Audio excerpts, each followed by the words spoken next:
Welcome back, and thank you for tuning into Cheating Tales Lab. We appreciate every single one of you. We'd love to know, what part of the world are you watching from right now? Let us know in the comments. Now, let's dive into today's story. The gentle hum of Alex Hood's dual monitors filled his home office as his fingers danced across the keyboard. Lines of code reflected in his wire-rimmed glasses, the clock on his desk showing 11:47 p.m.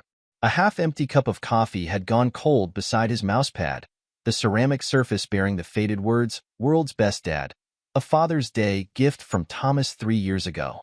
At 42, Alexander Hood had mastered the art of late-night coding sessions, a piece Marissa had insisted on buying from that overpriced antique store in downtown Millbrook. He smiled at the thought, remembering how she convinced him it would add character to his workspace. The memory of her enthusiasm that day still warmed his heart, even as his eyes burned from staring at screens for too long. A sudden burst of laughter floated through his slightly open window, cutting through his concentration. The sound was familiar, Marissa's laugh, the one that still made his heart skip a beat after 15 years of marriage. But something about hearing it at this hour made him pause. His fingers hovered over the keyboard as he listened more intently. The night air carried her voice clearly, each word a dagger to his heart. Can you believe he still has no clue? 3 kids, all yours, and he's still paying for private school. Alex's hands began to tremble. The monitor's glow suddenly seemed harsh, almost mocking. He rose from his chair, the expensive leather creaking in the silence that followed her words. His legs carried him to the window automatically, his mind refusing to process what he'd just heard. Marissa's voice continued, softer now but still clear enough. I know, Bruce. Sometimes I feel guilty, but then I remember how well you've planned everything. Bruce Cummins. The name echoed in Alex's mind, bringing with it a flood of images. Bruce at their Christmas parties, Bruce advising his mother on investments, Bruce holding Lucas at his baptism. Bruce, with his perfect smile and tailored suits, who'd been managing his mother's finances for 16 years. Alex's knees weakened, forcing him to grab the window frame for support. The rough wood beneath his fingers felt more real than anything else in that moment.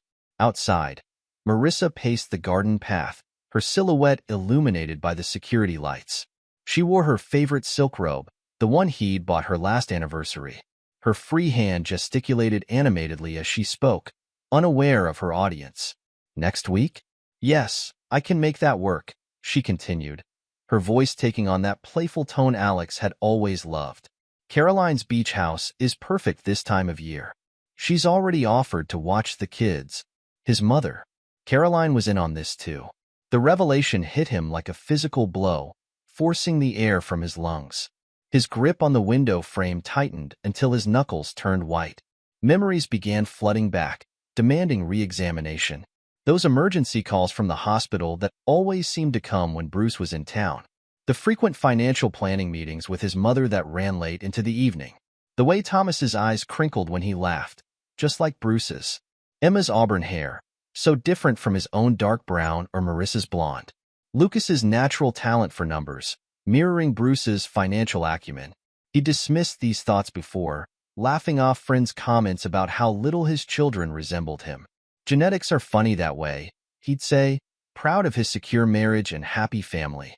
Now each memory twisted like a knife, revealing layers of deception he'd been too trusting to see. Below, Marissa laughed again, the sound now grating against his ears. You always know exactly what to say, don't you?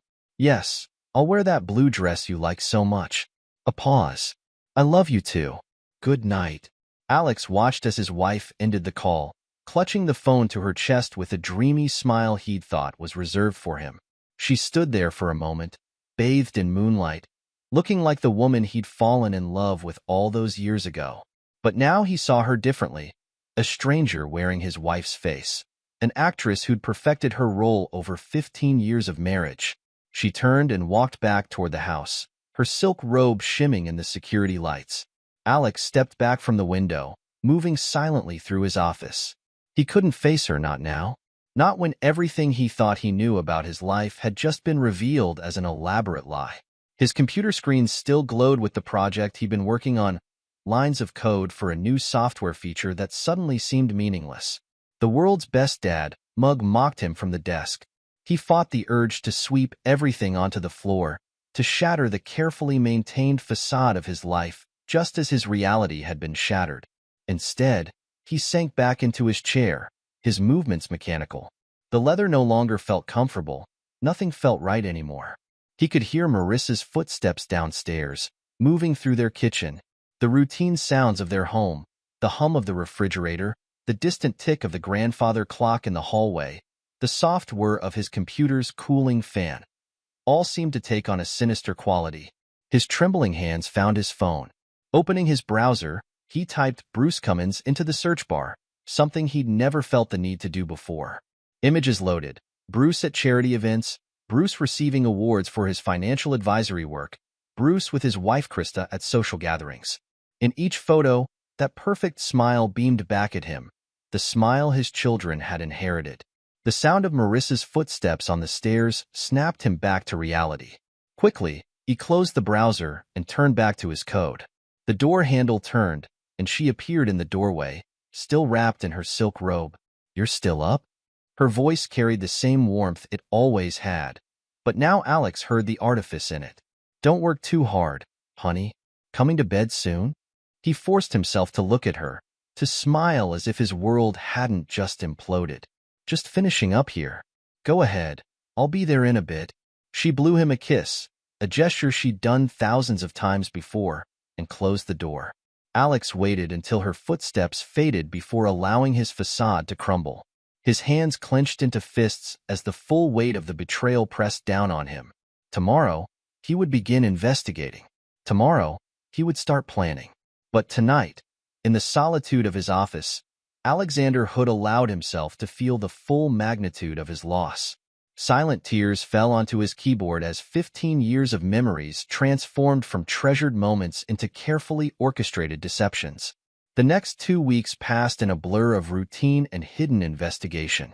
Alex maintained his normal schedule with mechanical precision while setting in motion a plan that would reveal the full scope of his family's betrayal. His first call had been to Jared Glover, a private investigator recommended by a colleague who'd gone through a messy divorce years ago. They met in a small coffee shop 2 towns over from Millbrook, far from prying eyes. Glover looked nothing like the stereotypical PI. He wore a pressed business suit and carried a tablet instead of a notepad.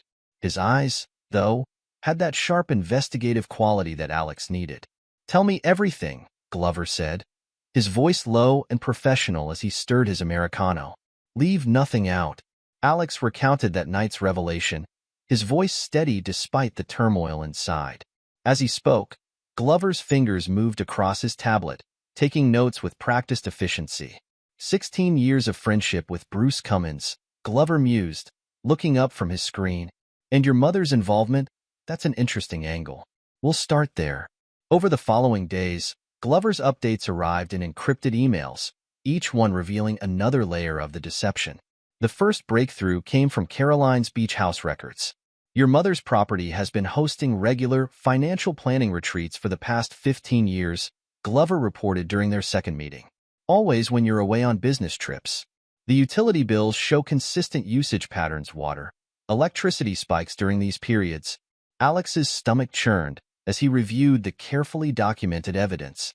Photos showed Marissa's car parked in the beach house driveway on numerous occasions, always alongside Bruce's Mercedes. Timestamps matched perfectly with her supposed hospital emergencies. The investigation into medical records proved even more devastating.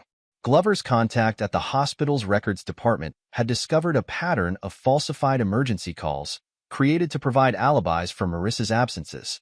But the most damning evidence came from a different medical source entirely. "I've obtained DNA test results," Glover announced during their final meeting, sliding a thick manila envelope across the table. "They were conducted at a private facility in the next state. Bruce Cummins ordered them shortly after each of your children was born." Alex's hands trembled as he opened the envelope. The clinical language of genetic testing spelled out what he'd already begun to suspect. Thomas, Emma, and Lucas shared no DNA with him. All 3 children's genetic markers matched perfectly with Bruce Cummins.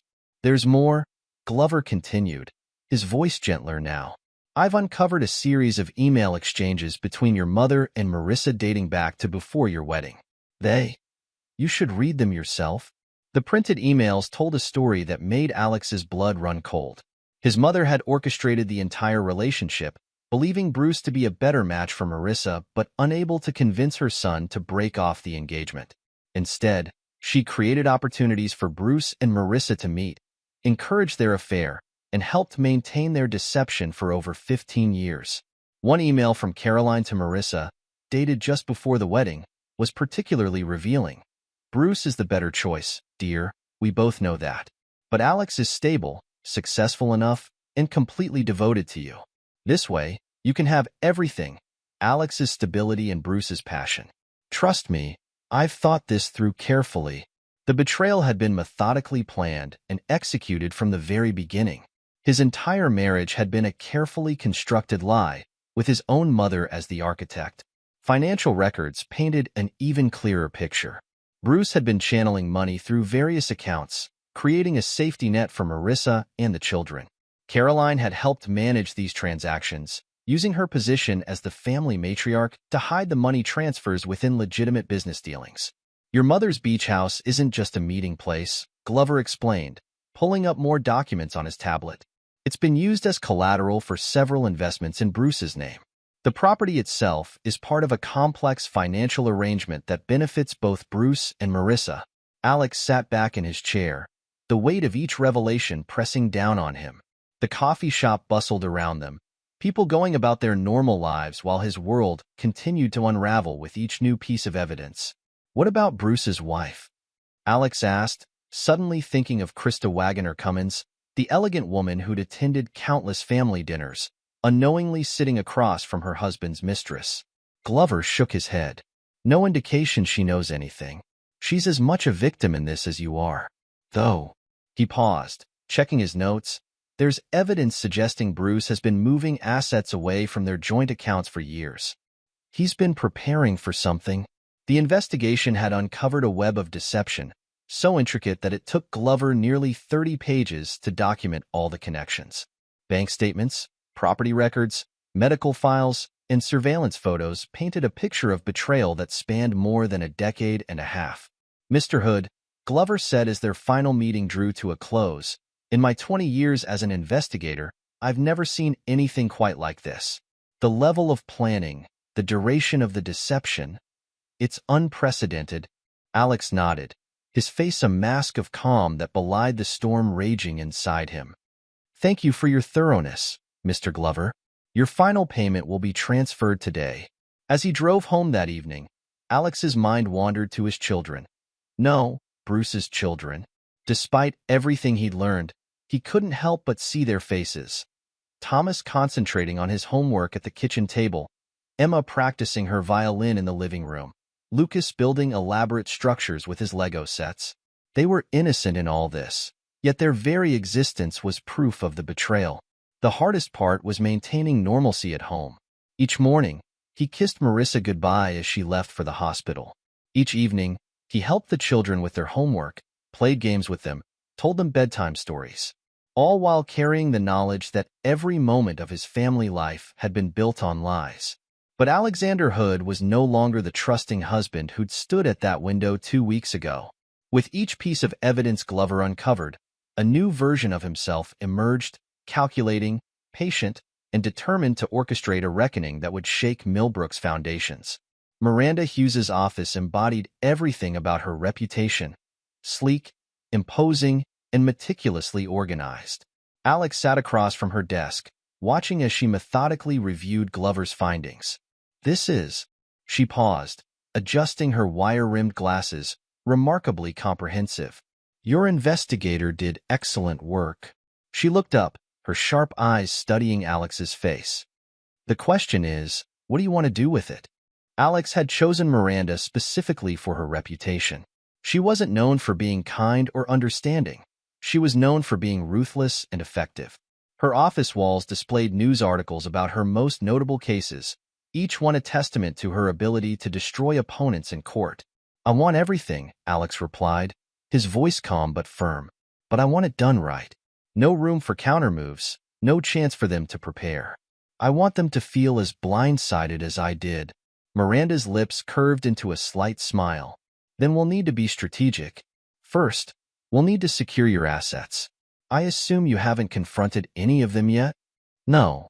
I've maintained everything as normal. Good. Keep doing that. She pressed a button on her desk phone. Janet, get me Gustavo Goodrich on the line.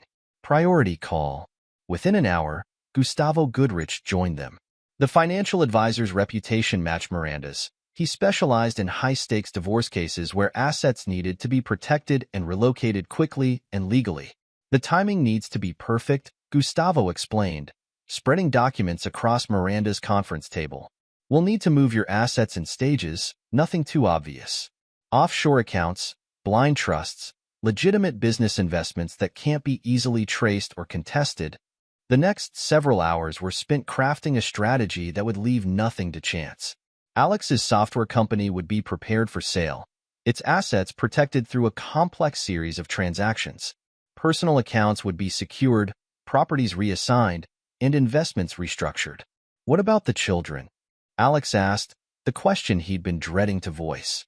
Miranda's expression softened slightly, the closest she came to showing sympathy. Legally, you could contest custody based on fraud, but given the DNA evidence, she let the sentence hang. I won't put them through that, Alex decided. They're innocent in this, but I want to ensure they're provided for, through channels that neither Marissa nor Bruce can access. Gustavo nodded, making notes. We can set up independent trusts for each child. Ironclad terms, professional trustees, no possibility of interference from any party. The planning continued late into the evening. Every aspect of Alex's life was examined, every vulnerability addressed. Miranda's assistant brought in dinner as they worked, the empty takeout containers piling up as hours passed. The hardest part, Miranda warned, will be maintaining normalcy at home while we put everything in place. One slip, one hint that something's wrong, and they might start moving assets themselves. Alex thought of the previous evening, helping Emma with her math homework. She looked up at him with Bruce's eyes, asking for help with fractions. The pain had been almost unbearable, but he'd smiled, explained the problem, and praised her progress. I can handle it, he assured them. I've been handling it for 15 years without knowing. I can manage a few more weeks. The next days fell into a careful routine. Mornings began with family breakfast, Alex watching as Marissa packed lunches for her and Bruce's, children. He'd kiss her goodbye, tasting the lies on her lips, then drive to work as if nothing had changed.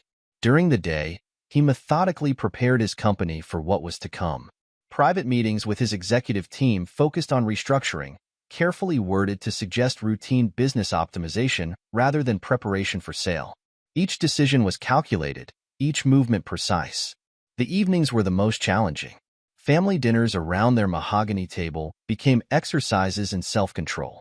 Alex would listen to Thomas talk about his soccer practice, noting how the boy's animated gestures mirrored Bruce's mannerisms.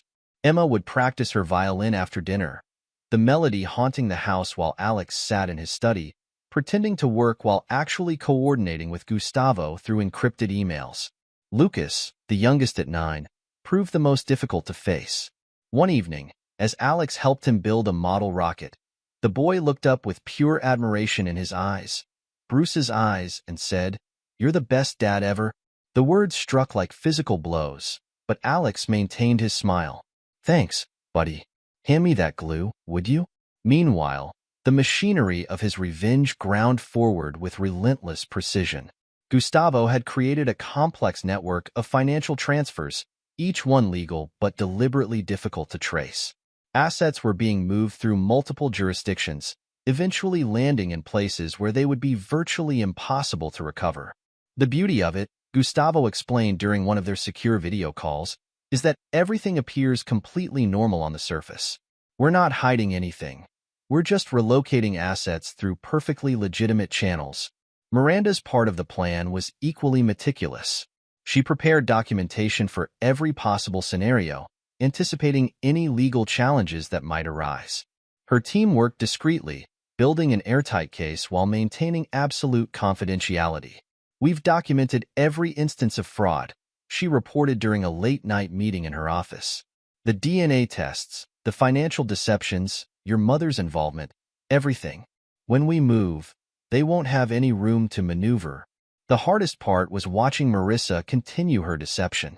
She maintained her routine of emergency hospital calls, each one now transparent to Alex as another meeting with Bruce. He noticed how she always wore specific jewelry on these days, pieces he hadn't bought her. The blue dress she favored for these encounters hung in their closet like a silent accusation. Caroline's weekly visits became exercises in restraint. His mother would arrive bearing homemade cookies, doting on the grandchildren she had helped orchestrate into existence. She would ask about his work, about his plans, all while knowing she had helped destroy the foundation of his life. "You're working too hard, dear," she said during one such visit, reaching out to touch his arm. "You look tired. Perhaps you should take a vacation?" Alex had smiled, wondering if she was hoping he'd leave town so Bruce and Marissa could use the beach house again. "Too busy right now, Mom. Maybe later." The children remained his anchor to sanity. Despite knowing the truth about their parentage, Alex found he couldn't stop loving them. They were victims of this deception as much as he was. Each night, he would check on them as they slept, their innocent faces peaceful in the darkness. He established the trust funds as planned, working with independent trustees who would ensure the children's financial security regardless of what happened to any of the adults involved. The documentation was carefully worded to protect them from any fallout while ensuring neither Marissa nor Bruce could access the funds. "These trusts are bulletproof," Gustavo assured him. "No matter what happens, the kids will be taken care of." As weeks passed, Alex's transformation continued. The trusting husband who had stood at his office window that fateful night was gone, replaced by a strategist who saw every interaction as a move in an elaborate game. He noted every phone call Marissa made, every meeting his mother arranged, every coincidental encounter with Bruce at social events. Each piece of evidence was carefully cataloged and added to Miranda's growing arsenal. Bank statements, phone records, surveillance photos, all building toward the moment when the truth would finally be revealed. The facade he maintained was perfect. He attended school functions, hosted dinner parties, played golf with business associates, all while orchestrating the systematic dismantling of the lies that had shaped his life for 15 years. "Your poker face is remarkable," Miranda observed during one of their meetings. "But remember, when the time comes, you'll need to be prepared for the emotional fallout. This isn't just about the legal and financial aspects." Alex nodded, his expression neutral. "I've been processing the emotional aspects for weeks now. When the time comes, I'll be ready." As autumn deepened and the leaves in Millbrook began to turn, Alex's preparations neared completion. The pieces were in place, assets secured, evidence compiled, legal documents prepared. He had become the architect of a different kind of deception, one designed not to maintain lies, but to expose them. In his home office, late at night, he would sometimes stand at the same window where he'd first overheard Marissa's phone call. The garden below was empty now, the flowers fading with the season. Soon, very soon, everything would change. But for now, Alexander Hood maintained his vigil, a silent strategist preparing to unmask 15 years of betrayal. Autumn in Millbrook painted the trees in brilliant shades of amber and crimson, a stark contrast to the gray clouds gathering above the Hood residence. Inside, the house hummed with pre-Thanksgiving activity. The aroma of roasting turkey and fresh-baked pies wafted through the air, masking the tension that Alex carried in his shoulders as he adjusted the formal place settings at the dining room table. "Everything needs to be perfect," he murmured, straightening a silver fork for the third time.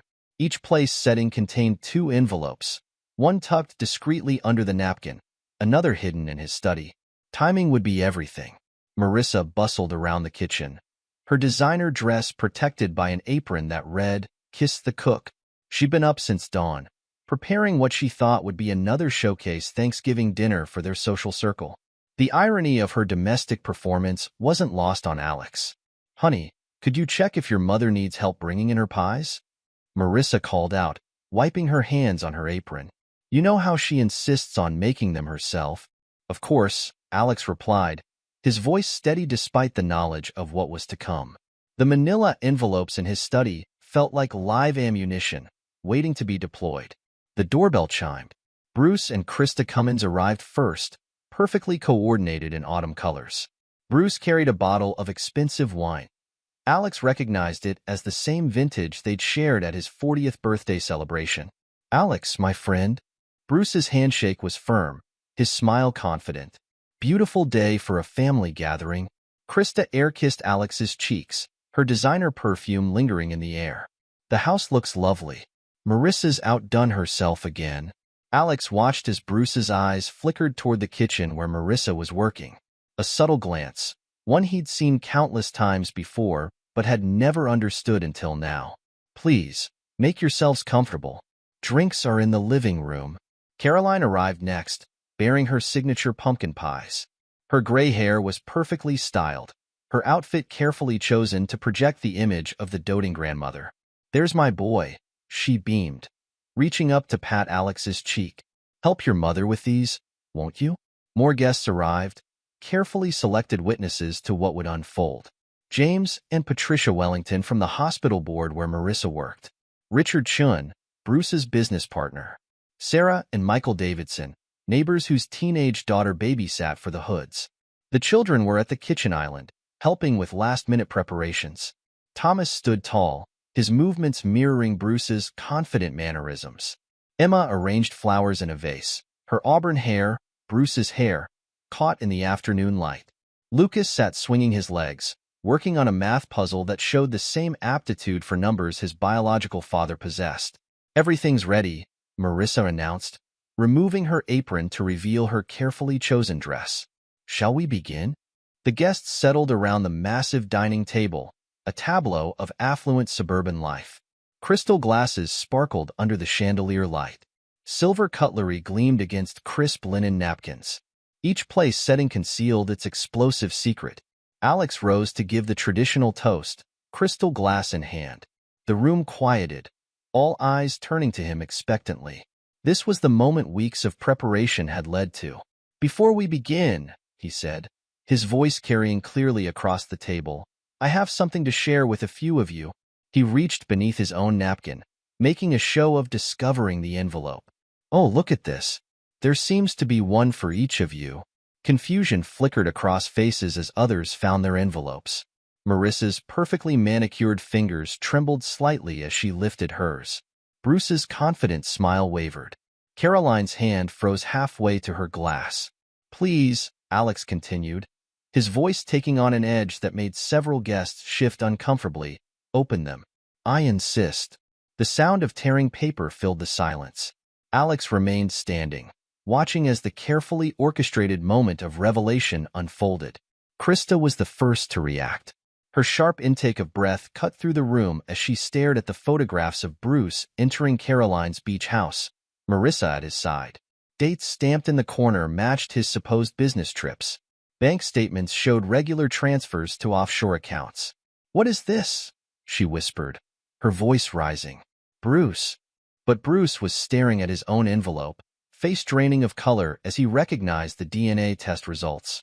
His eyes darted to the children, who watched the scene unfold with growing confusion. Marissa's hands shook as she read through her dossier. Emails between her and Caroline spanning 15 years, planning meetings, coordinating deceptions. Her carefully applied makeup couldn't hide the blood draining from her face. Caroline's envelope contained trust fund documents showing Alex's systematic dismantling of her control over family assets, along with copies of her own emails proving her role as architect of the deception. "How dare you?" Krista's voice shattered the silence.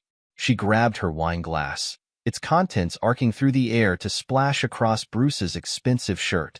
15 years? All 3 children? The room erupted into chaos. Patricia Wellington gasped, her hand flying to her mouth. Richard Chun stood abruptly. The Davidsons exchanged horrified glances. "Alex," Caroline started, her voice trembling. "I only wanted what was best." "Best for whom? Mother?" Alex's voice cut through the chaos like a blade. "Best for your son, whose life you helped destroy. Or best for your friend Bruce, whom you thought was a better match." Marissa sat in stunned silence, her carefully constructed world crumbling around her. The children looked between the adults, confusion giving way to dawning comprehension. Dad, Thomas's voice quavered. What's happening? Alex turned to the children, his heart breaking anew. I think it's time for you three to go upstairs. Sarah, would you mind? Sarah Davidson quickly ushered the children out, throwing a sympathetic glance over her shoulder. The sound of their footsteps on the stairs seemed to echo through the house. You couldn't just confront us privately? Bruce finally spoke, his usual confidence replaced by cold anger. You had to make a spectacle? Like the spectacle of being best man at my wedding? Alex's reply was ice. Or the spectacle of being godfather to your own children while I remained ignorant. No, Bruce. You all chose your audience years ago. I'm simply providing the final act. Krista's tears had given way to fury. My lawyer will be in touch, she spat at Bruce. Expect to hear from Valerie Stevens first thing tomorrow. Now, let's not be hasty, Bruce began, but Krista cut him off. Hasty? Like hiding assets for years? Planning a second family behind my back? Miranda Hughes has already been contacted. Hasn't she, Alex? She turned to him, a new ally in destruction. Alex nodded. Everything's prepared. Every account, every transaction, every meeting at the beach house. There's nothing left to hide. Caroline reached for her son's arm. Alexander, please. We can explain everything. He pulled away from her touch as if burned. Explain? Like you explained to Marissa before our wedding how she could have everything. My stability and Bruce's passion? I read the emails, Mother. Every single one. The carefully prepared dinner grew cold, the turkey forgotten as 15 years of deception unraveled around the Thanksgiving table. Outside, the gathering storm finally broke, rain lashing against the windows like nature itself was trying to wash away the lies. You'll destroy everything, Marissa finally spoke, her voice barely a whisper. No, Alex corrected her, his calm more terrifying than anger. You destroyed everything the moment you decided to build our marriage on lies. I'm simply revealing the truth. Now, I believe dinner is served. He sat down at the head of the table, surrounded by the wreckage of relationships and the smell of cooling food. The perfect Thanksgiving dinner had become a feast of consequences, each course flavored with bitter revelations and shattered trust.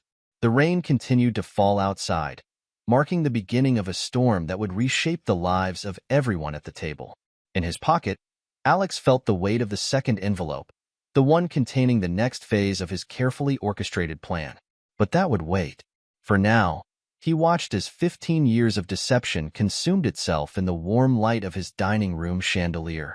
The weeks following the Thanksgiving revelation unfolded like a carefully choreographed dance of destruction. Miranda Hughes's office became ground zero for the dismantling of 3 marriages and a family empire.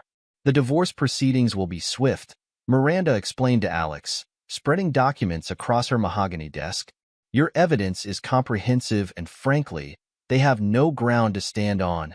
Across town, in another high-rise office, Valerie Stevens was having a similar conversation with Krista Cummins. The two women had formed an alliance of vengeance, their combined legal assault leaving Bruce's carefully constructed financial facade crumbling. Every hidden account, every secret transaction, Valerie detailed, her red lacquered nails tapping against her tablet. Your husband's been planning for this possibility for years, but he didn't count on us finding his overseas holdings. The children remained at home with Marissa, protected from the immediate fallout by their physical absence from the Thanksgiving reveal. Alex's decision to refuse custody had surprised everyone except Miranda. Are you certain about this? Miranda had asked during their initial post-Thanksgiving meeting. The courts might be sympathetic, given the circumstances. Alex's response had been firm. They've lost one father figure. I won't make them lose their home too, but I want the trust funds ironclad.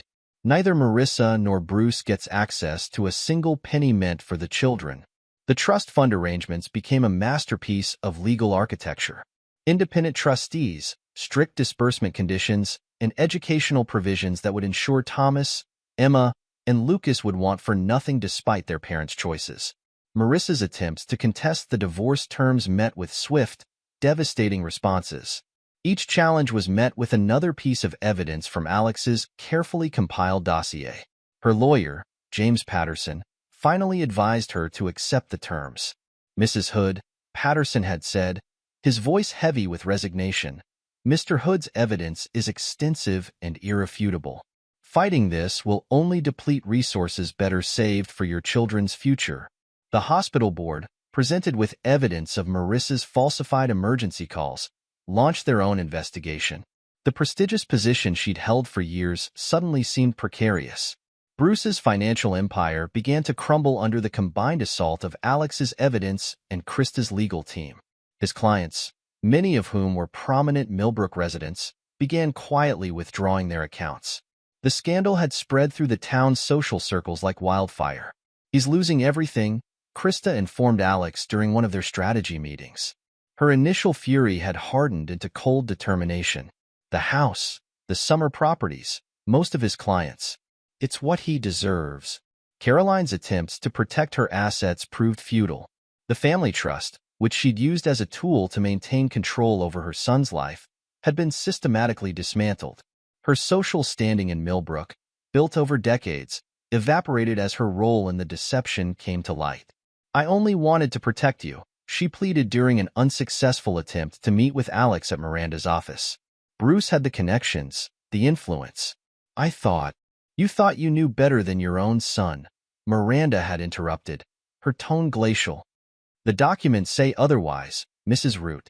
Shall we review them again? The children's reaction, when finally told a carefully edited version of events, was heart-wrenching. Thomas, the oldest at 14, had locked himself in his room for days. Emma stopped playing her violin, the instrument case gathering dust in the corner of her room. Lucas, too young to fully comprehend the adult complexities, simply asked when he would see his dad again. Soon, Marissa had promised, though she had no idea if it was true. The light in her children's eyes, once so bright with innocence, had dimmed with the weight of adult deceptions. Bruce made one attempt to reach out to his biological children, sending a letter through his lawyer. Alex intercepted it through Miranda, adding it to the growing file of evidence. He's trying to establish a parental relationship now? Miranda's disgust was evident. After 15 years of playing family friend and godfather, the divorce proceedings moved with unprecedented speed, thanks to the overwhelming evidence and Marissa's eventual capitulation. The financial settlements were brutal but clean, leaving no room for future claims or complications. It's done, Miranda announced one gray afternoon, sliding the final papers across her desk. Once you sign these, you're legally free of all of them. Alex's pen hovered over the signature line. And the children's trusts? Absolutely secure. The trustees have their instructions, and the funds are protected from any attempts at access by Marissa or Bruce. They'll be provided for through college and beyond. The pen scratched across paper, the sound somehow louder than it should have been.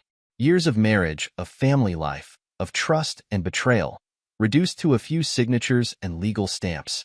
Outside Miranda's office windows, Millbrook continued its daily rhythm, unaware that one of its most prominent families had just been officially dissolved.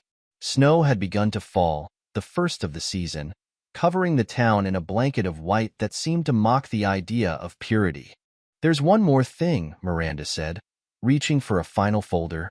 The sale of your company. But Alex was already ahead of her, pulling out his own documents. The next phase of his plan was already in motion, though only he knew its full scope. The company sale had been arranged weeks ago, the terms negotiated through intermediaries to maintain absolute privacy. Everything's prepared, he assured her. The transfer will be complete by the end of the week. Miranda studied her client's face, noting the transformation that had occurred since that first meeting weeks ago. The betrayed husband had become something else, something harder, more focused, more dangerous in its quiet certainty. What will you do now? She asked, though she suspected he wouldn't give her a complete answer. Alex stood, looking out at the falling snow.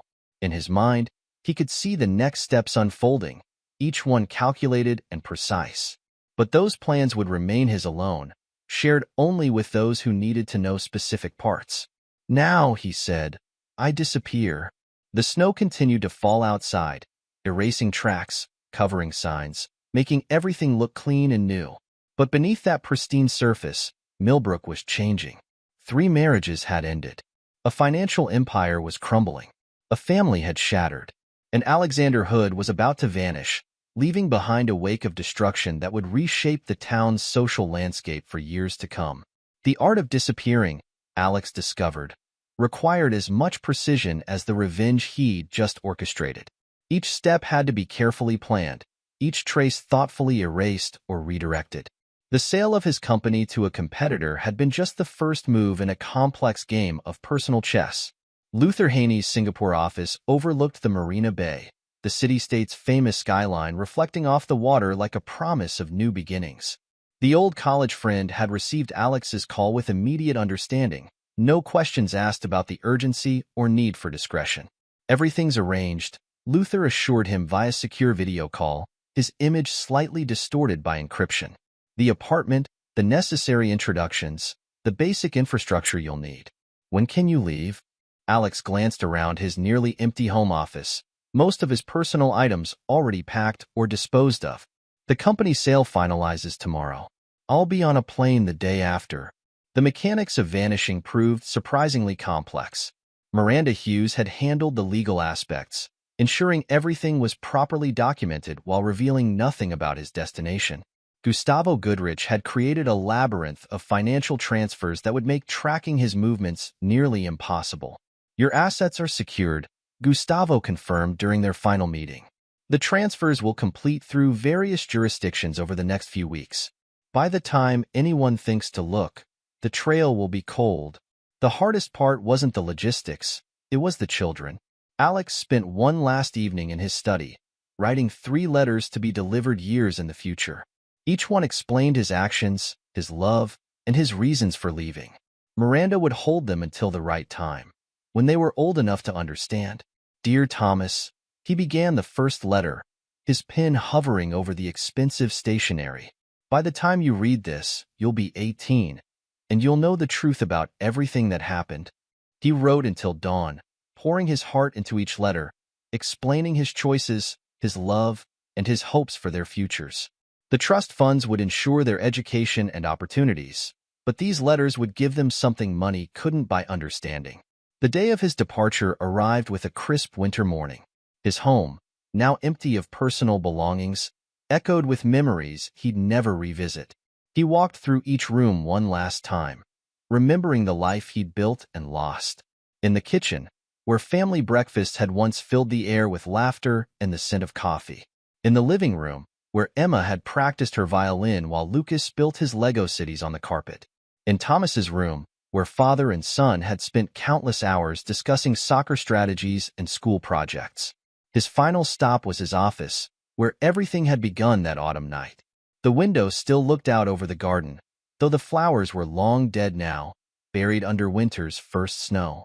He touched the glass one last time, remembering Marissa's voice floating up through the darkness, shattering his world. Luther's arrangements proved flawless. A private car arrived exactly on schedule, the driver discreet and professional. Alex's luggage, carefully curated to reveal nothing of his destination, was loaded without fuss. "The first flight is to London," Luther had explained during their last call. "Then a series of connections that'll make tracking impossible. By the time anyone realizes you're gone, you'll be established somewhere they'd never think to look." Miranda met him at her office for a final review of the arrangements. "Everything's in place," she confirmed, her usual businesslike tone softened slightly. "The letters for the children are secured in my private safe.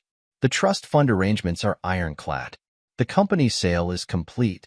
She paused, studying his face. "Are you sure about this?" Alex nodded, tucking the documents into his briefcase. "It's the only way. They all took everything from me slowly, piece by piece, over 15 years. Now I'm choosing to leave on my own terms. What should I tell them when they ask?" "Tell them whatever you want. By then, I'll be gone." The international terminal at the airport hummed with pre-dawn activity. Alex walked through security with his new documents, each step taking him further from the life he'd known. His phone, his old phone, rested in Miranda's office safe, along with every other traceable connection to his past. As he waited at his gate, he thought about what he was leaving behind. The ruins of his marriage, the betrayal of his mother, the children he'd raised and loved, who would have to find their way without him. The company he'd built from nothing, now sold to competitors who would reshape it in their own image. But he was leaving something else too. The naive trust that had allowed others to deceive him for so long. The belief in family bonds that couldn't be broken. The assumption that love was enough to ensure loyalty. The morning sun broke through the airport's massive windows as his flight was called. Alex stood, shouldering his carry-on bag. He handed his boarding pass to the gate agent, not looking back at the terminal, at the city beyond, at the life he was leaving behind. As the plane lifted off into the dawn sky, banking over Millbrook one last time, Alex closed his eyes. Below him, his past grew smaller and smaller until it disappeared completely, lost in the clouds that separated him from everything he'd once believed was true. In his briefcase, Luther's detailed instructions waited alongside new identification documents and banking information. Somewhere across the world, a new life was taking shape, one that would be entirely his own, free from the web of lies that had entangled him for so long. The plane climbed higher, leaving Millbrook, its secrets, and its betrayals far behind. Alexander Hood, the betrayed husband, the deceived son, the non-biological father, vanished into the morning sky, becoming someone else entirely, someone whose story was yet to be written. In his wake, he left a town in turmoil, a family in ruins, and a legacy of truth that had shattered the careful facades of Millbrook's most respected citizens. But most importantly, he left on his own terms, choosing the manner and moment of his disappearance, denying them the satisfaction of seeing the impact of their betrayal. Miranda Hughes stood at her office window, watching the contrails of Alex's plane dissolve into the winter sky. On her desk, 3 sealed letters waited in their envelopes, each marked with a future date and a child's name. The final pieces of Alexander Hood's carefully orchestrated exodus were in place. The snow continued to fall over Millbrook, covering everything in clean, pure white, as if trying to erase the events of the past weeks. But beneath that pristine surface, nothing would ever be the same. The man who had exposed 15 years of lies had vanished, leaving behind a town forever changed by the truth he'd revealed. The Singapore skyline glittered against the pre-dawn sky as Alexander Hood reviewed the final acquisition documents. At 52, he barely resembled the man who had fled Millbrook a decade ago. His dark hair now carried distinguished streaks of silver at the temples, and years of martial arts training had transformed his once soft programmer's physique into lean muscle. But the biggest changes weren't physical. They were written in the steel of his gaze and the quiet confidence of his movements. The Millbrook Tech Park acquisition papers are ready, Mr. Hood, his executive assistant, Wei Chun, announced, placing a leather portfolio on his desk. The board meeting is scheduled for 9 a.m. Eastern Time. Alex checked his Patek Philippe watch, a small indulgence that marked his first billion, and nodded. Thank you, Wei. Is the video conference set up? Yes, sir. Though I still think you should consider handling this in person. Alex's lips curved in a slight smile.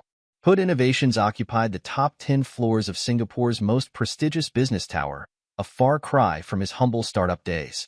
The company had revolutionized supply chain management through blockchain technology, becoming a major player in the Asian tech market. Now, it was time to return home on his terms. The video conference screen flickered to life, revealing the Millbrook Tech Park boardroom.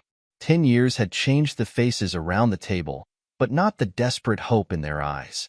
The once proud technology hub of Millbrook had fallen on hard times, making it perfect for Alex's purposes. Good morning, ladies and gentlemen. Alex's voice carried the subtle authority of success. Let's discuss the future of Millbrook Tech Park. Board Chairman David Foster, his hair grayer than Alex remembered, leaned forward. Mr. Hood, while we appreciate Hood Innovations' interest, some board members have expressed concern about a remote acquisition. Remote. Alex's chuckle held no humor. Mr. Foster, I know Millbrook better than anyone in that room. I built my first company there. Recognition flickered across several faces. Foster's eyes widened. Alexander Hood? The same Hood who? The very same, Alex confirmed. though I'd prefer we focus on business rather than history. The acquisition proposal was comprehensive, a complete revival of the tech park, with Hood Innovations establishing its Western headquarters there. The numbers were impressive enough to silence any objections about his past.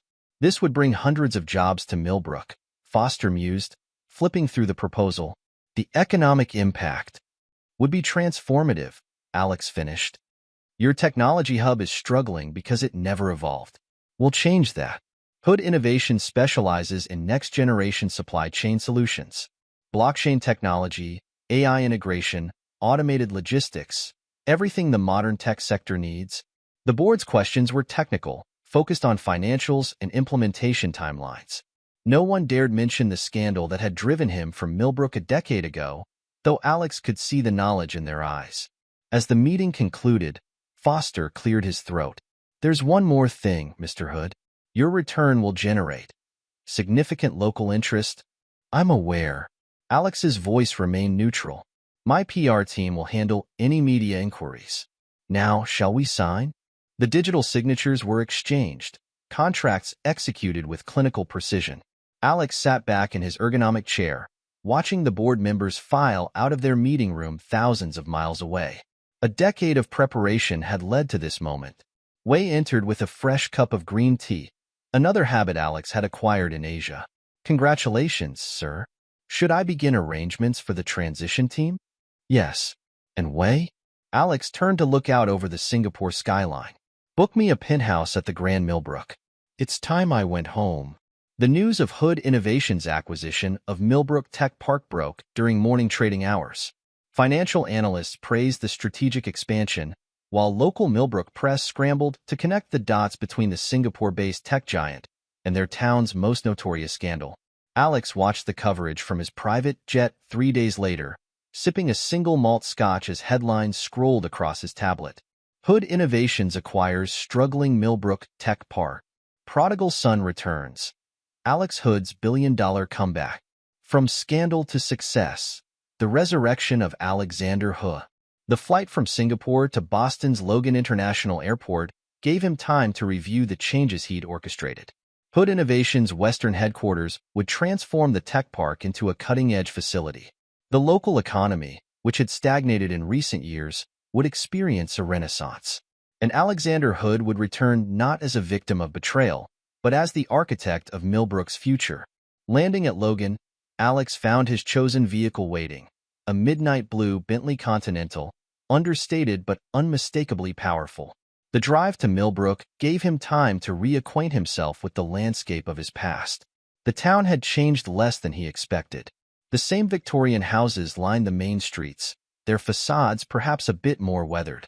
The shopping district showed signs of economic struggle, more vacant storefronts than he remembered. But as he approached the tech park, the future was already visible in the construction equipment and renovations underway. The Grand Millbrook, the town's only luxury hotel, had prepared his penthouse suite with painstaking attention to detail. From its windows, Alex could see his old neighborhood, including the house where his life had unraveled a decade ago. New families lived there now, unknowing of the drama that had played out within those walls.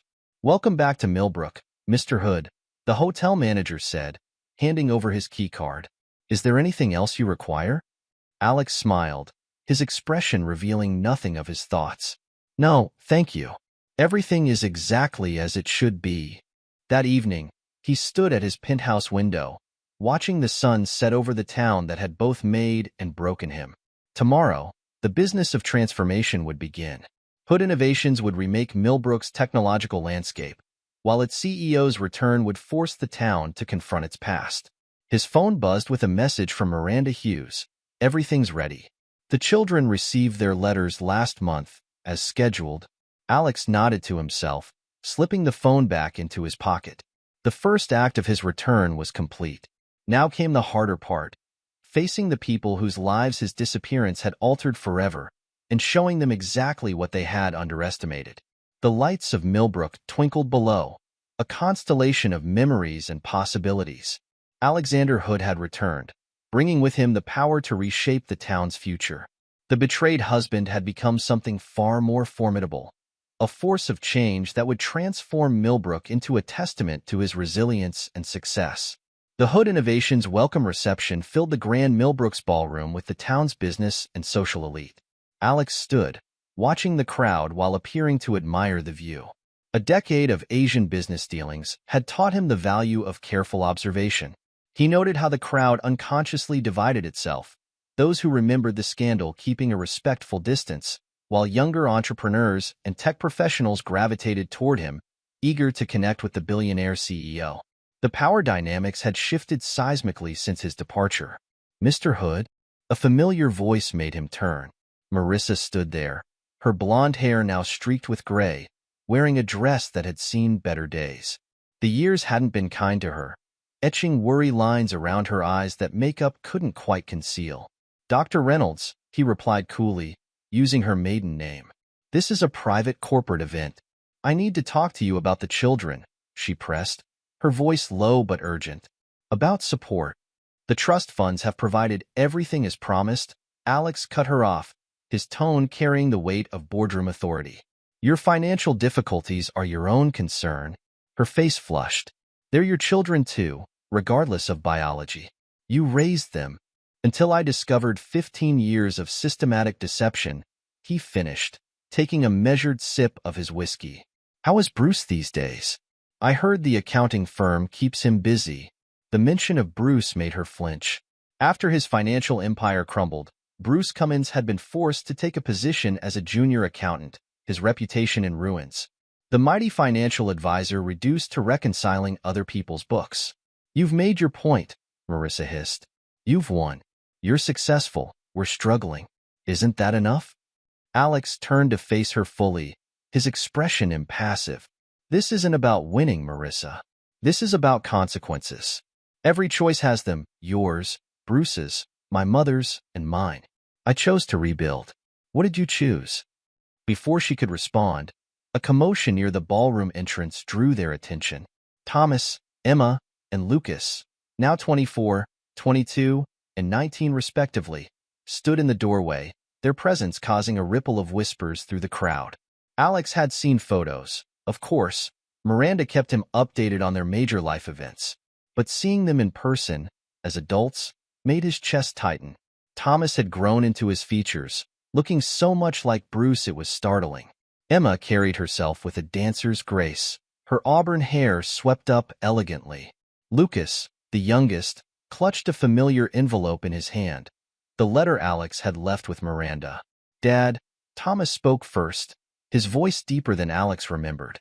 "Or should we call you Mr. Hood now?" "That depends on you," Alex replied carefully. "I assume you've read the letters." Emma stepped forward, her movements precise. "We have. All these years, we thought you'd abandoned us. But you were watching over us, weren't you? The anonymous college recommendations, the internship opportunities that seemed to appear at exactly the right moments. The trust funds were meant to ensure your futures," Alex explained, aware of the growing audience around them. "Your choices were your own." Lucas, who'd recently started at MIT, finally spoke. "Why didn't you tell us the truth back then? Why wait until we were 18? "Because you deserved a childhood free from adult betrayals," Alex answered, meeting each of their gazes in turn. "Your mother and Bruce's choices weren't your burden to bear." Marissa made a choked sound, but Emma silenced her with a look that spoke volumes about their relationship. "We've made our own judgments over the years," she said quietly. "Watched how everyone handled the aftermath of what happened. The letters explained everything," Thomas added. "But we'd already figured out most of it. The way Mom and Bruce acted after you left. How Grandmother tried to buy our affection with gifts while living off her reduced allowance." Speaking of Caroline, Alex's tone carried a hint of steel. "How is my mother?" "Living in Sunset Grove Retirement Community," Lucas supplied. "She tries to convince everyone there that she's just downsizing by choice." The irony wasn't lost on anyone. Caroline Root, once the grand orchestrator of Millbrook's social scene, now lived on a strict allowance in a modest retirement facility. Her role in the deception had cost her not just her wealth, but her social standing. "Mr. Hood?"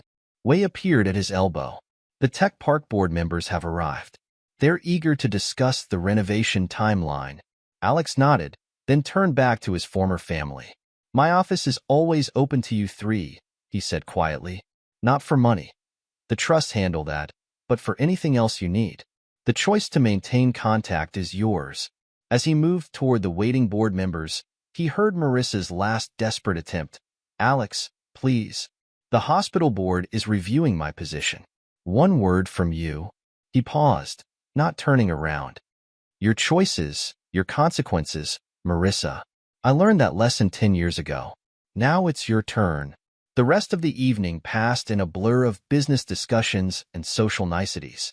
But Alex noticed how Thomas, Emma, and Lucas remained at the reception, moving through the crowd with the ease of young adults who had grown up in Millbrook's social scene. They were neither hiding from their connection to him nor flaunting it. They were simply present, making their own choices. Later that night, in his penthouse suite, Alex received 3 separate text messages. From Thomas, lunch next week? There's a new place downtown. From Emma, my dance company's performing next month. Sending you tickets. From Lucas, could use your insight on a blockchain project for school? He smiled, saving their numbers. The confrontation he'd anticipated for 10 years had transformed into something unexpected. Not an ending, but perhaps a new beginning. The transformation of Millbrook Tech Park moved swiftly under Hood Innovation's direction. Construction crews worked around the clock, converting outdated office spaces into state-of-the-art research and development facilities. The town buzzed with activity as new employees arrived, housing prices rose, and local businesses experienced a renaissance. From his office in the newly renovated main building, Alex watched his vision take shape. The glass-walled space offered a panoramic view of the campus, where Hood Innovation's signature blue and silver logo now adorned every building. The latest employment figures, sir. Wei presented a tablet displaying the data. We've hired over 300 local residents, with another 200 positions opening next quarter. Good. How's the training program progressing? Excellently. The partnership with Millbrook Community College is paying off. Even Bruce Cummins applied for one of the accounting positions, though HR flagged the potential conflict. Alex's lips curved slightly. Let him apply. Merit-based decisions only. No preferential treatment, positive or negative. The irony wasn't lost on either of them. Bruce, once the mastermind of complex financial schemes, might end up processing payroll for the company run by the man he had betrayed. A knock at the door interrupted their discussion. Miranda Hughes entered, elegant as ever despite the decade that had passed. Your mother's here, she announced without preamble. Security called up from the lobby. Alex leaned back in his chair, considering. Caroline had been trying to arrange a meeting since his return, sending messages through various intermediaries. Her latest attempt, showing up unannounced, was a classic Caroline route maneuver. Send her up, he decided. Wei, please stay. Caroline appeared minutes later, looking smaller than he remembered. The designer clothes and perfect makeup couldn't hide how time and reduced circumstances had affected her. She clutched her handbag like a shield as she entered his office. Alexander, she began, her voice trembling slightly. You've done so well for yourself. What do you want, mother? She flinched at his tone but pressed on. I thought, perhaps, now that you're back and so successful, we could try to repair our relationship. Our relationship ended the day I discovered you helped orchestrate 15 years of deception, Alex replied evenly.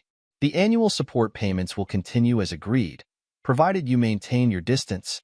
I'm your mother, she protested. Everything I did was because I wanted the best for you. No. Alex's voice carried the weight of years of reflection. Everything you did was about control. You thought you knew better than me what my life should be, so you helped Bruce and Marissa deceive me for 15 years. Those were your choices, mother. These are the consequences. Caroline's facade cracked. The retirement community. It's not where I belong. Surely you can see that? With your resources now, the monthly allowance is generous enough for your needs. Alex cut her off. Wei, please escort my mother out. Ensure security updates her status. No unscheduled visits. As Caroline was led away, her shoulders slumped in defeat. Alex turned back to the window. Below, he could see new employees entering the building, their Hood Innovations ID badges catching the morning sun. The weeks that followed brought more changes to Millbrook. Alex maintained his distance from the old social circles, focusing instead on the tech park's development and his growing relationship with Thomas, Emma, and Lucas. Thomas joined Hood Innovations' management training program, proving himself capable without trading on his connection to Alex. Emma's dance company performed to a full house, including Alex in the audience, though he slipped out before she could introduce him to her fellow dancers. Lucas sought his advice on technical projects, their conversations flowing naturally from blockchain architecture to life in general. The children's trust funds ensured their independence, while their individual choices showed the adults they were becoming. They maintained relationships with their biological parents, but drew clear boundaries, understanding the complex web of decisions that had shaped their family history. One crisp autumn morning, almost a year after his return, Alex stood in his office watching Lucas guide a group of MIT students through the tech park. The youngest of his non-biological children had grown into a thoughtful young man, already showing promise in both technical innovation and leadership. The occasion was Lucas's graduation party, a celebration Alex had chosen to host at Hood Innovations headquarters. The guest list was carefully curated. No appearances from Marissa, Bruce, or Caroline, but filled instead with Lucas's professors, classmates, and siblings. "Your son has remarkable insight into blockchain applications," Professor Chin remarked to Alex during the reception. "His thesis on decentralized supply chain verification is revolutionary." Alex smiled, watching Lucas explain a complex technical concept to his fellow graduates. "He's his own person," he replied. "I just provided opportunities. He chose what to do with them." The party moved to the rooftop garden, another of Hood Innovations' additions to the tech park. Thomas and Emma had already arrived, their presence completing the picture of what family could mean when chosen rather than merely inherited. "Did you ever imagine this?" Thomas asked, joining Alex at the railing. "When you left 10 years ago?" Alex considered the question, looking out over the transformed landscape of Millbrook. The tech park's renovation had sparked a revival throughout the town. New businesses occupied once empty storefronts, young professionals filled renovated apartments, and the community college's tech program had a waiting list for the first time in its history. "I imagined success," he admitted. "But this." He gestured to include not just the view but the gathering behind them. "This is something better." Emma approached, her dancer's grace evident even in casual movement. "Mom tried to convince me to ask you for more money again," she said, rolling her eyes. "I told her the trust fund was more than generous, and her financial problems weren't your responsibility." "How is she doing?" Alex asked, more out of curiosity than concern. "Working at a small private practice now," Thomas supplied. "After the hospital board. Well, let's just say her reputation never recovered."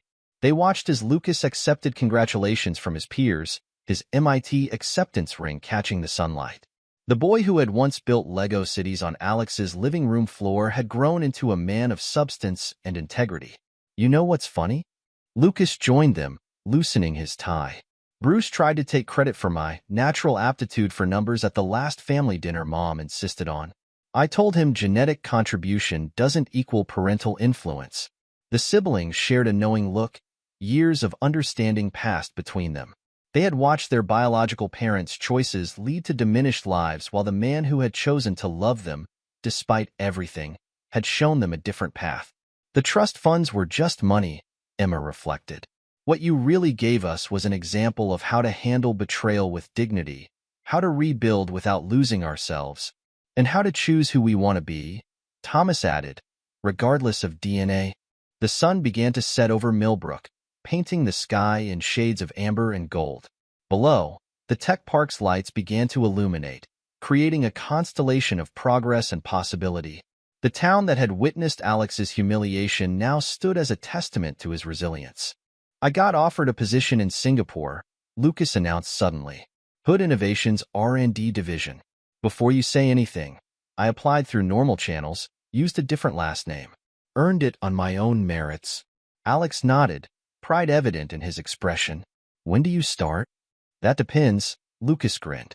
"Think you could show me around your side of the world first? Maybe introduce me to that martial arts instructor you mentioned?"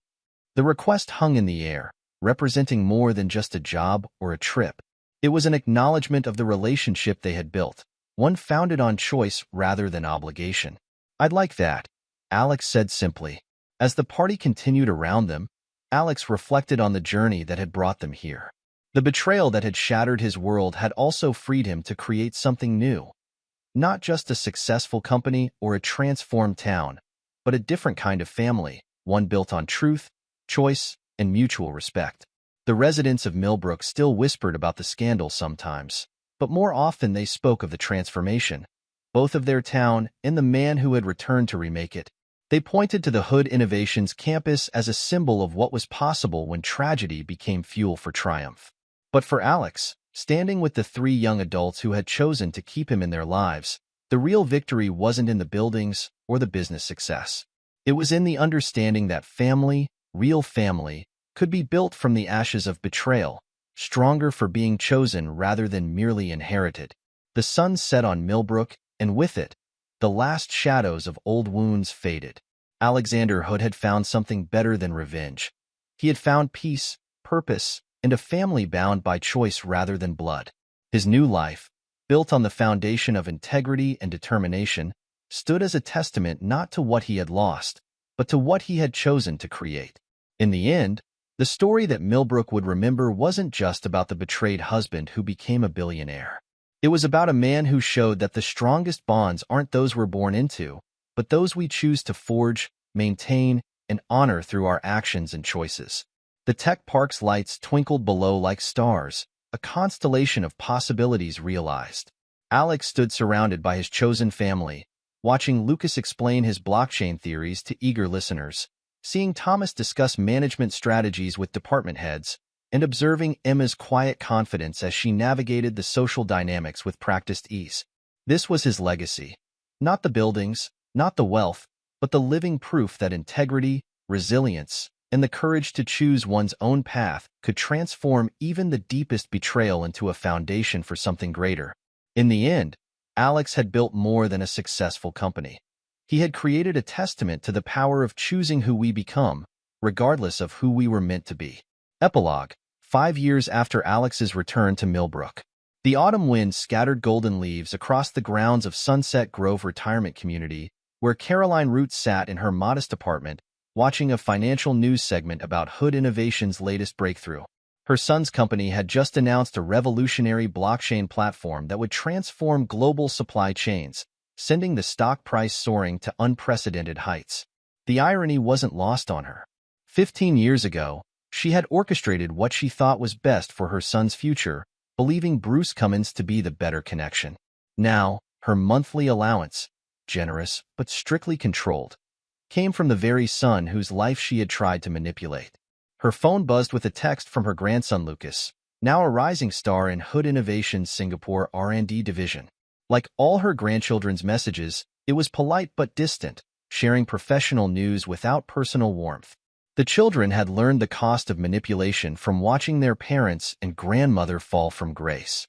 Across town, in a small medical clinic housed in a strip mall, Marissa Reynolds finished her shift. The sign on her door read "Family Practice," a far cry from her former position as a prestigious pediatrician at Millbrook General. The prescription fraud scandal that had cost her medical license had taken years to overcome, requiring extensive rehabilitation and supervision before she could practice again. Her tiny office was a constant reminder of her fallen status. Where once she had commanded a large private practice within the hospital, now she treated minor ailments in a clinic that catered to those without insurance.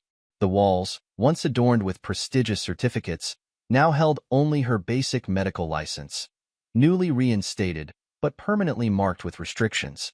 Bruce Cummins's life had followed a similar downward trajectory. The former financial titan now worked as a mid-level accountant at Hood Innovations, his application accepted purely on merit after years of struggling in smaller firms. The irony of processing payroll for his former rival's empire wasn't lost on anyone, least of all Bruce himself. His marriage to Krista had ended in a divorce that stripped him of everything. Valerie Stevens, Krista's attorney, had been ruthlessly efficient in exposing every hidden asset, every offshore account. The man who had once managed millions now lived in a one-bedroom apartment, driving a used Toyota to work. The affair that had seemed so cleverly managed, so perfectly orchestrated, had unraveled not just their marriages but their entire social world. Bruce and Marissa occasionally saw each other at their children's major life events, their interaction limited to stiff nods and avoided gazes. The passion that had driven them to deceive Alex for 15 years had withered in the harsh light of consequences. Their children, however, had flourished in unexpected ways. Thomas, now 29, had risen through Hood Innovations' corporate structure entirely on his own merit, becoming director of operations for the North American division. His relationship with Alex had evolved into one of mutual respect and shared business acumen. Emma, at 27, had transformed her dance background into a successful therapeutic movement program, helping trauma survivors heal through artistic expression. She maintained offices in both Millbrook and Singapore, splitting her time between continents and occasionally consulting for Hood Innovations' employee wellness program. Lucas, the youngest at 24, had become a force in the tech world. His blockchain innovations had earned him recognition separate from his connection to Hood Innovations, though he chose to continue working within the company that had given him his start. His relationship with Alex had deepened into a true mentorship, unmarred by biological connections or social expectations. The three siblings had developed a unique perspective on family and loyalty. They maintained dutiful but distant relationships with their biological parents, while forming deeper bonds with Alex based on shared values and mutual choice. Their trust funds, managed impeccably by independent trustees, had provided them with opportunities without creating dependency. At a recent tech conference in Singapore, Lucas had been asked about his relationship with Alex Hood. His response made headlines. DNA doesn't make a father. Choices do. The man who chose to love us despite betrayal, who showed us how to succeed with integrity. That's the father we chose to keep in our lives. Miranda Hughes, now semi-retired but still serving as Hood Innovations' chief legal counsel, kept a framed copy of that quote in her office. She had watched the story unfold from that first meeting with a betrayed husband to the empire it had spawned. The letters she had held for the children, delivered at precisely the right moment, had helped bridge the gap between past and future. Hood Innovations had transformed Millbrook into a tech hub that attracted global talent. The town's character had shifted from a sleepy suburban enclave to a vibrant community where innovation and tradition coexisted. The old social hierarchy that had protected Bruce and Marissa's deception had been replaced by a meritocracy that valued achievement over connections. Alex himself had evolved beyond the role of betrayed husband or successful CEO. At 57, he had become a mentor to young entrepreneurs, particularly those who had faced personal betrayals.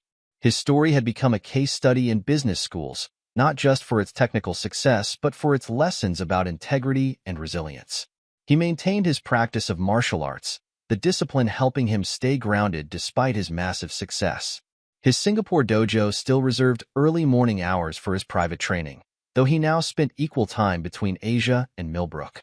The physical transformation that had begun during his exile had become a permanent part of his character, reflecting the inner strength he had discovered through adversity. The original Hood residence, where the fateful Thanksgiving revelation had occurred, had been converted into a technology incubator for startups. Alex had bought the property through a subsidiary and transformed it into a space where new entrepreneurs could build their dreams. The garden where he had first overheard Marissa's phone call now featured meditation spaces and collaborative work areas. Caroline's beach house, once the scene of so many secretive meetings, had been sold years ago. The proceeds had gone to establishing a scholarship fund for children of broken homes, managed by the same trustees who oversaw the children's trust funds. The property itself had become a retreat center for corporate innovation workshops, its dark history transformed into a space for creative breakthrough. Krista Cummins had remarried and moved to California, where she ran a successful interior design firm. She occasionally collaborated with Hood Innovations on office space projects, her professional relationship with Alex marked by mutual respect for how they had handled their respective betrayals. The annual Hood Innovations shareholders meeting, held in the renovated Millbrook Tech Park, had become a reminder of how completely the power dynamics had shifted. Bruce, required to attend as a mid-level employee, sat quietly in the back while his former rival presented visions of global technological transformation. Marissa watched the live stream from her clinic during lunch breaks, seeing the life that might have been hers had she made different choices. Thomas, Emma, and Lucas attended these meetings as both shareholders and family members, their presence a testament to the complex ways that choice could transcend biology. They had learned to navigate their dual heritage with grace, acknowledging their biological parents while choosing to emulate the values Alex had demonstrated.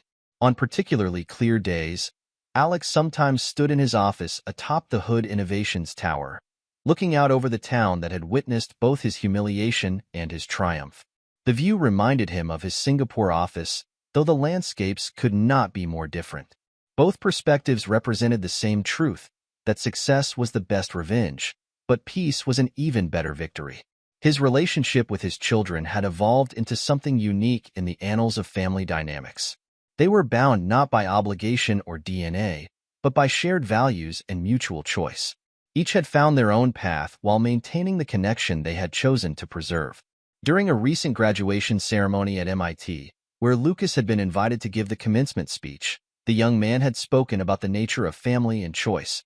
We are not defined by the actions of others, even those closest to us. We are defined by how we choose to respond, by the integrity we maintain in the face of betrayal, and by the relationships we choose to honor. The speech had gone viral, prompting renewed interest in the story that had become almost mythical in Millbrook. Local papers ran retrospectives, comparing the town before and after the Hood Innovations transformation. The contrast was stark, not just in economic terms, but in how the community valued truth over social pretense. Marissa and Bruce's affair, once the scandal of Millbrook, had become a cautionary tale about the cost of deception. Their choices had cost them not just their marriages and social standing, but their professional dignity and their children's respect. They lived with the daily reminder of their decisions, watching from the sidelines as the man they had betrayed reshaped the world they had once thought they controlled. Caroline's role as the architect of deception had earned her a special place in the town's cautionary legends. Her belief that she knew best, that she could orchestrate her son's life without consequences, had cost her everything she valued: wealth, social position, and most importantly, her relationship with her son and grandchildren. Yet the story that emerged wasn't ultimately about revenge or justice.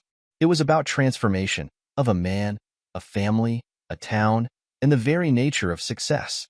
Alex Hood had shown that the strongest relationships are those we choose to maintain, that integrity is more valuable than social position, and that true family can be built from the ashes of betrayal. The tech park stood as a physical testament to this transformation, its innovative architecture reflecting the changes in the town's character. But the real monument was invisible. It lived in the choices made by those who had witnessed the unfolding drama, in the lessons learned about loyalty and consequence, and in the understanding that family is not just what we're born into, but what we choose to create. As autumn painted Millbrook in shades of gold and crimson, the town remained a living testament to the power of choice over circumstance, of integrity over deception, and of the peace that comes from building something new rather than dwelling on what was lost. The betrayed husband had become not just a success story, but a symbol of how to transform pain into purpose, betrayal into breakthrough, and loss into legacy. The story of Alexander Hood and the choices that reshaped Millbrook continued to influence new generations, reminding them that our lives are not determined by what others do to us, but by how we choose to respond.